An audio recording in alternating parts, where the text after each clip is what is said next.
I think that the origins of much of lesbophobia that we see today can be traced back to heteropessimism and the active fetishization and devaluing of relationships devoid of men.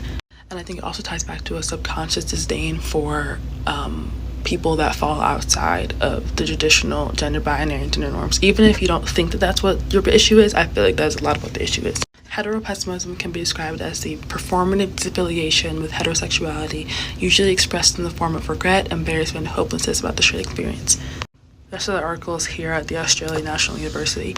One of the tenets of heteropessimism that I've seen in my research about it is that a lot of the time cishet women believe that cishet men cannot change and are born the way that they are. Like they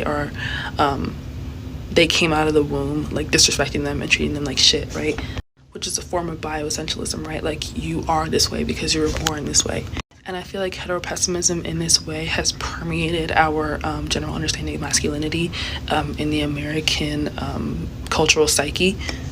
And then all of a sudden we have a country of people that believe that men cannot change, men will not change, that men are just pieces of shit, and that they just are made like this and born like this, that they'll always stay like this, which is just not the case. And this is not to invalidate the fear of men. I'm very afraid of men. I'm very scared to leave my house a lot of the time because I'm afraid of violence from men. But it's not the fact that they are men that is the reason why they might be violent. It's because they've been socialized to believe that violence is okay to enact upon or inflict upon people like me. And so we've landed on masculinity equals bad, right? Which is why I think people demonize masc lesbians and also trans men in the same way to demonize men, even though they have fundamentally different lived experiences and material realities. They do not live the same lives that cis men do. And most lesbians are fundamentally going to be masculinized because of our attraction to women loosely. Because liking women is a thing that men are supposed to do and socialized to do. Again, using women very loosely, but like we know the relationships that do not involve men are taken less seriously because women are not seen as the agents of their own desire, but like the objects of desire, right? People that have no autonomy in their decision making. And so I feel like when people do not automatically have an easier time with women, they feel as though they have been cheated or I think it is the cultural heteropessimism combined with, albeit the traumatic or relationships and like experiences that everyone has had with men, considering the fact that men commit such absurd amounts of violence, especially sexual violence. I think it's why people get so mad about lesbians, like, and just the way that we like live and exist and stuff. I think if you're not a lesbian, it's very easy to believe that lesbians have escaped the cultural ramifications of believing that like masculine equals bad, which is just like not the case. I think it's just a fundamental misconception that lesbians have it easier than other gay people because we don't deal with men, but that's just like not the case at all.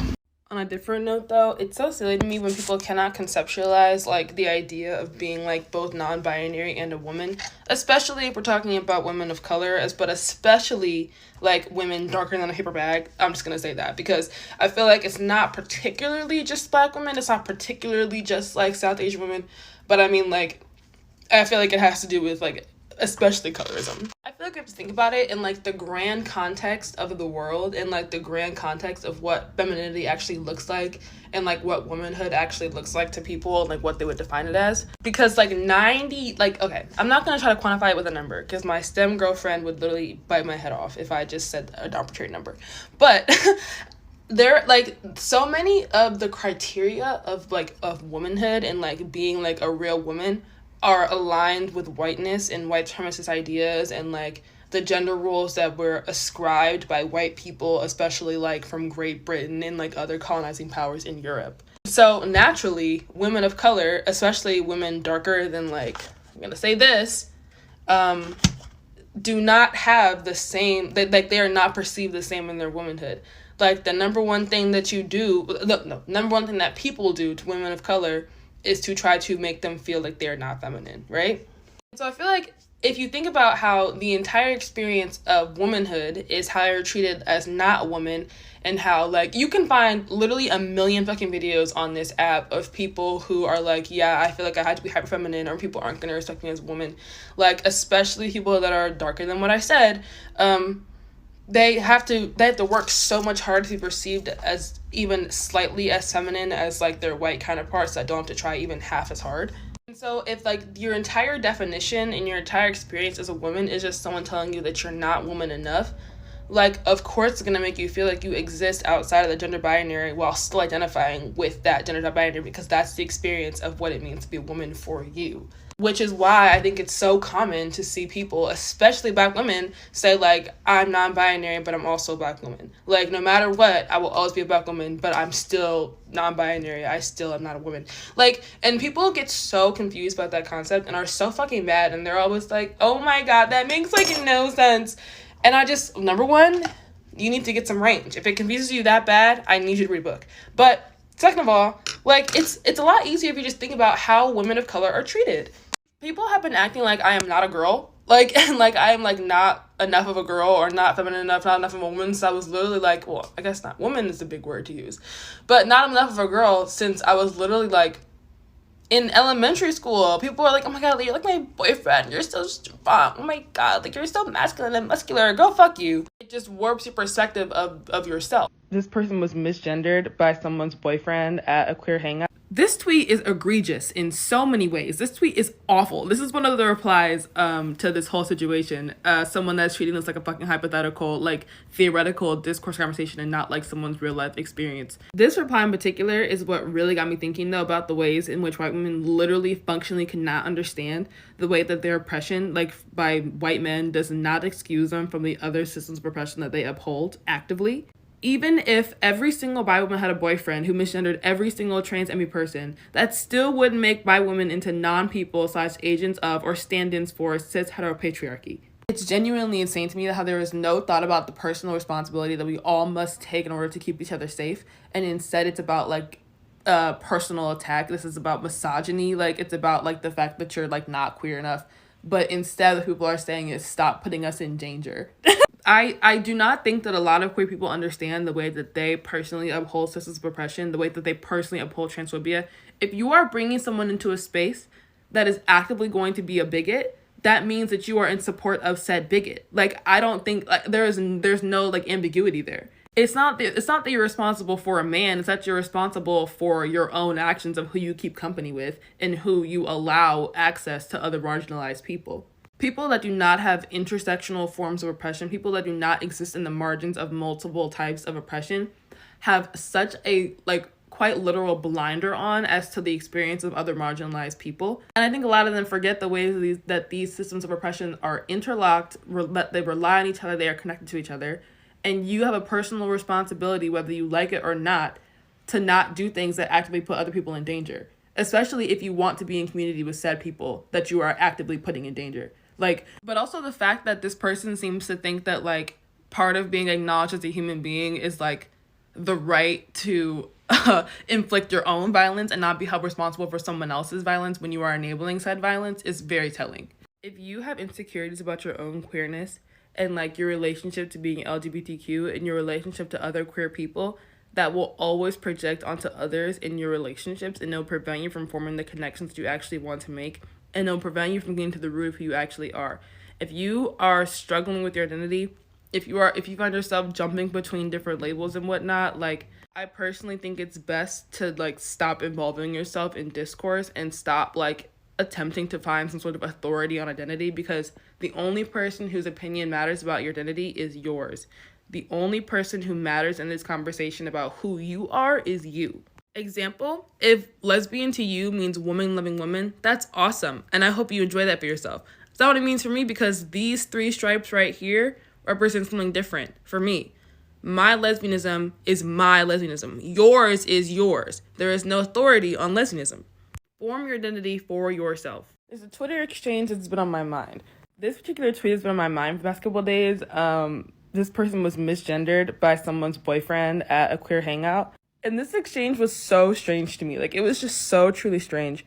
All I'm going to say is the quickest way to alienate yourself from, like, possible community and, like, making friends is by valuing time with a romantic partner over time spent with anybody else. And everybody can obviously tell when, like, you would either, 1, rather be with your partner, or 2, when, like, your partner is just hanging off of you at any fucking second. Like, there is no way to just actually talk to you without also having to talk to your partner. This wouldn't be so much of an issue if, like, love wasn't so blinding, but everybody on this planet has had trouble with, like, discerning someone's character and with like making character judgments of like who someone is and like the core of someone's being. And especially with a boyfriend, because the amount of times where someone will break up and then be like, oh yeah, and my boyfriend was homophobic, oh yeah, and he was transphobic, but like he's already been around, he's already like been in the space before. Like there was literally, this happened like when I first met my girlfriend, like one of her friends broke up with her boyfriend and she was like, and he was a homophobe, my girlfriend's a fucking dyke. Like if it wasn't already an issue that so many men are revealed to be like the worst men ever, like once like a girl and a guy break up, and if it wasn't already an issue that like men in queer spaces are historically like violent and like bigoted, like nobody knows your boyfriend. Only you know your boyfriend, unless he's like part of the friend group already. Like nobody knows your partner. Like nobody knows who that person is. They haven't vetted them. They don't trust them yet. I have truly never seen such pushback with like such normal ass like asks of people. You will never build a community if you are constantly and consistently valuing a romantic partner over like spending time and like learning to stand on your own. And if you can't think of like a single other person to bring with you to like a queer hangout, so much so that like you have to bring like your romantic partner, that means you need to be like putting more effort into making queer friends so that you can go to queer spaces and like actually have a good time and not feel anxious and be by yourself. This kind of shit I've been seeing about trans men lately on this app and on Twitter has been really getting under my skin. Mostly because I feel like a lot of it is very ahistorical, but also just super like an attempt to be liberal, an attempt to be like progressive, but somehow still being regressive and reductive. I'm very tired of seeing people being like, I hate all men, including trans men, because I'm progressive and I think trans men are real men. Babe, not the serve you think it is, not the slay you think it is. That is absolutely not like something you should be proud of, because trans men are not your oppressors. Trans men are by nature not cis men, so they are not going to be the same oppressors as cis men are, and they are not protected by the masculinity. There has been no protection in being outside of what you were assigned at birth, outside of what you were meant to do from the time you were born. And I think that people knew more about the history of violence against trans masc people or masculine like women, they would not be saying these kinds of things. Thinking of gender as a socially constructed concept, and not like something that is innate, biological, or fixed, I do not think that men are doing anything more than performing masculinity and performing what has been taught to them as what masculinity is supposed to be. And I think that that's why I think that masculinity can exist outside of cis men. And so I don't necessarily think that it's possible to have a hatred or disdain for a certain social group and have to be the basis of your politics without having it seep into other identities, and having it apply to people you don't necessarily mean to target, which is what I referenced in the other video. Genuinely, I do not care if you shit on cis men. I just do not think that having misandry as a basis for your politics is going to be anything but harmful to other people. But again, you do you. I literally don't care. Good morning. I want to start off by saying that I believe that a disdain for or resentment of men in general, especially cis men, is very normal and very justifiable, especially considering the all-encompassing nature of misogyny. But I do believe that in the inherent racialization and class sort of structures that go with the gendering in our culture and our society, that there is no way to sort of have a hatred of masculinity as a whole without having it apply to people that you do not mean it to apply to. And I mean that to say that rad femmes, I think a lot of the time, start off as misandrists who are just having a very misplaced anger and rage towards just the wrong people. Cis men will never be hurt. Cis men will quite literally never, ever be hurt by misandry, because I don't even think that misandry really exists in the context of cis men, because they will always be protected by the fact that they are within their confines of their gender, of their assigned gender role in society. And those social rewards will always be greater than any backlash they might face from so-called misandrists, right? But a demonization of masculinity as a whole will always affect, first of all, Black people as a whole, considering that Black people are so often masculinized, hyper-masculinized. It will affect gender non-conforming people, trans women who are seen as, male-aligned, which is insane. Shitting on cis men, I think, is very different than claiming misandry as a legitimate political positioning. In our culture, our gendering and the ways in which we fit into our assigned gender positions are directly tied to our personhood and our rights as people. And so the exaltation of femininity versus the demonization of masculinity will always bleed into your other beliefs and ideas, especially because of how intrinsically race and gender and class are tied together. I'm going to attempt to actually add no nuance to this, no nuance member take. But misandry as a legitimate political access will lead to violent transphobia and turfism, whether you like it or not. It is an almost direct pipeline. I would like to ask, when has there ever been a moment in history, literally ever, when progress has been made by appealing to an oppressor or an oppressive group? I'm saying to you that queer people trying to be the oppressors of other queer people, and when I say that, I mean queer people trying to assume an oppressive position to ensure that they are not at the bottom of the social hierarchy of identities, is the reason why progress is so stalled. I'm saying that undermining the efforts of other queer people will never hurt anyone as much as it will hurt the queer community. I am saying that refusing to unite around queer issues because you don't want to be seen as weird as other queers is going to ensure that there will never be any sort of actual numbers behind the queer community that could make a difference.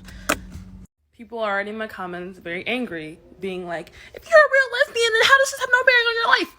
And all I want to say is there was a point where I was very mad about this. There was a point in my life where I was like, you cannot call yourself bisexual and a lesbian because it invalidates both bisexuality and lesbianism.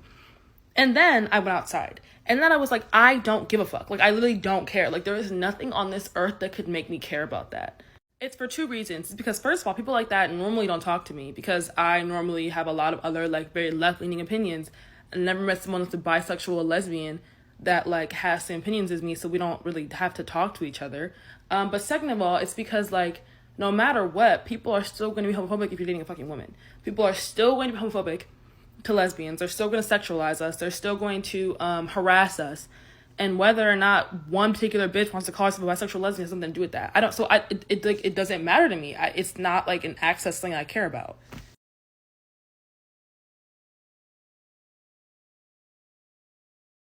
People project so much onto femme for masc or masc for femme relationships, and it is just always indicative of their personal biases that they have refused to sort through. If you believe that femme people that only really like masc people should just be dating men, then what do you think about masc people? What does that tell you about your beliefs about masc people? If you think that femmes that like masks just lay there and are not active participants in sex, then what does that tell you about your own beliefs about feminine sexual autonomy? If you think studs think that they're men, or you think that masks think that they're men, then what does that tell you about your own beliefs about gender non-conforming people or people that present more masculinely? People are constantly telling on themselves and telling us exactly what they believe and exactly what biases and ideas they have not yet sorted through. And it's always very crazy to see.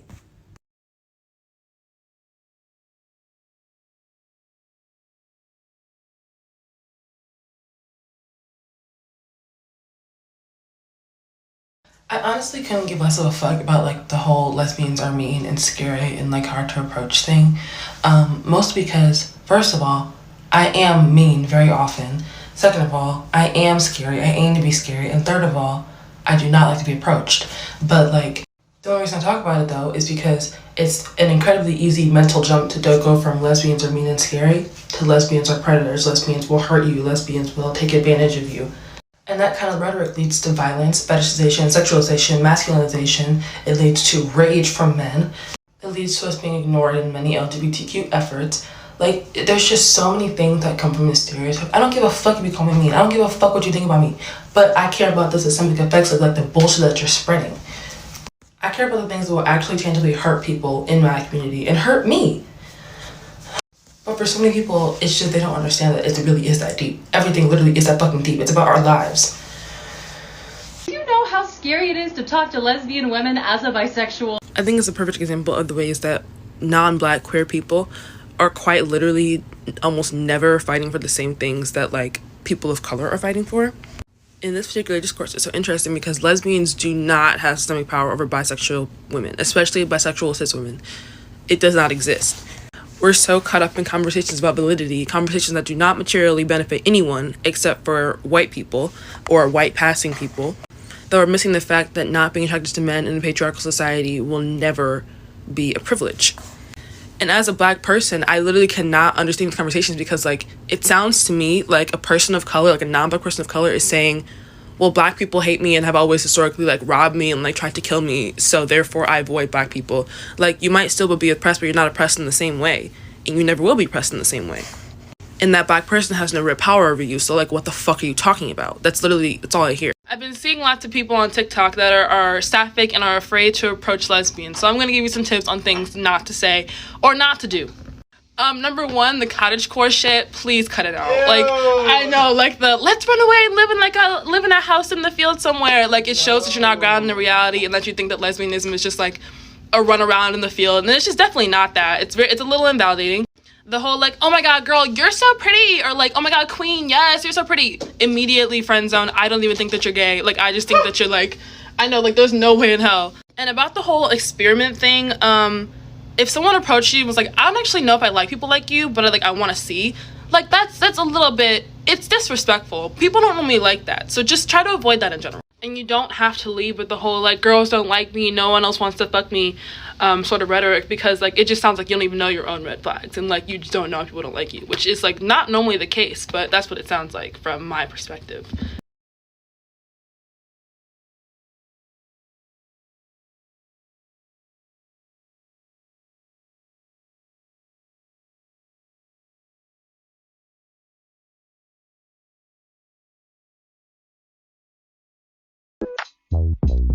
If you say that you hate all men, does that apply?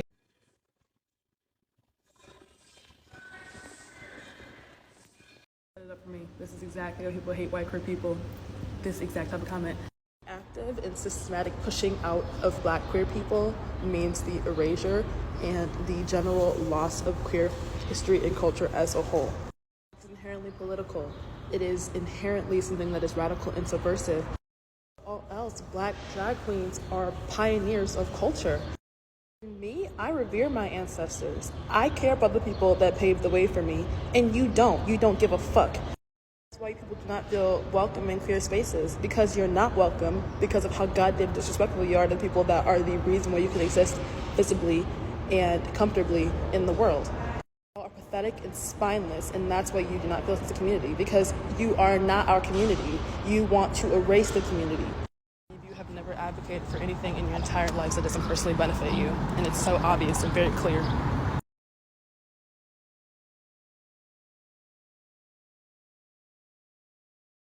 You are a loving person with a heavenly humble heart. You are a good person, we can see it through your actions. Mangoes, kiwi, strawberry, last name fruit, first name passion. Man, you show some love this way since you already know what's happening. When posting videos, pictures, smiley emoji. I love the word lesbian so much because I feel that it implies and sort of describes a very unique positioning and a overlap between sexuality and gender for non-men and for people like affected by misogyny in a way that like so many other words don't. Even the word queer is sort of just an umbrella. Like, I know that it's not an umbrella term, but it's treated as an umbrella term, and I like it used more as a verb anyway, like in queering the system and things like that. Like I like the word queer as a verb more so than as like an adjective. But I did see this quote, and it said, when you deny sexuality, sexuality denies you. And I know that placing myself into, like, I feel like being so concerned with labels, it's going to make me unhappier in the long run. But I just fucking love the word lesbian, and I love calling myself a lesbian. I've been calling myself that for 2 years now, and it just feels so right, and I don't want to let go of it. I don't have to. Maybe I should, you know?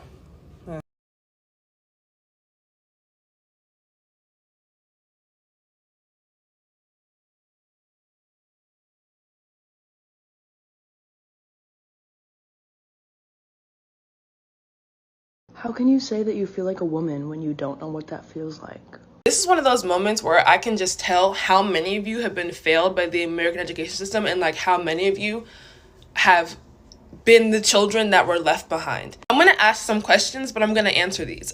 First of all, why are we treating womanhood as if it is a monolithic experience? Why do we do that? Why do we shrink and flatten women into having vaginas and ovaries? Why do you think that you know what it's like to be a woman in any other capacity except for the one in which you live? But anyways, because gender experience is subjective, everyone experiences it differently. As in, I have had my womanhood denied my literal entire life as someone born with XX chromosomes. People have been trying to masculinize me my entire life. That is very different than the experience of other women. All women experience womanhood differently. Every single one. And that includes trans women. They also experience womanhood differently. So it might not be what you think is womanhood, but it's womanhood for them. What my womanhood is different than womanhood for you. How is gender nothing but also everything? How is it everything but also nothing? It's almost as if our entire society is based on our gendering. And as if you have been taught from the fucking moment that you got out of the womb how to identify someone by their secondary sex characteristics. But when we say it's nothing, we mean it's not that fucking deep. It doesn't matter that much. And people say gender is nothing because secondary sex characteristics are based on what you look like. You can look at me and see woman. But when people pass well enough, you can look at them and also see women. Most trans people you cannot detect in public. I know that you think that you can, but you really can't. So it's like, obviously, it's nothing and everything at the same time. You know what that's called? It starts with an N. Nuance! Wow. Good job. Why is sex change affirming if sex and gender are not the same? It's almost as if we've been taught to associate gender and sex so closely that changing your sex means changing your gender. Even if theoretically we don't want to tie the two together, it's almost as if the world we exist in does not allow that to happen. Like, we can talk about theory and talk about gender as a performance, but also recognize the world that we live in. And definitely the stupidest one of the bunch. Why are gay and trans people like lumped together? It's because gay people and trans people have, number one, similar political goals.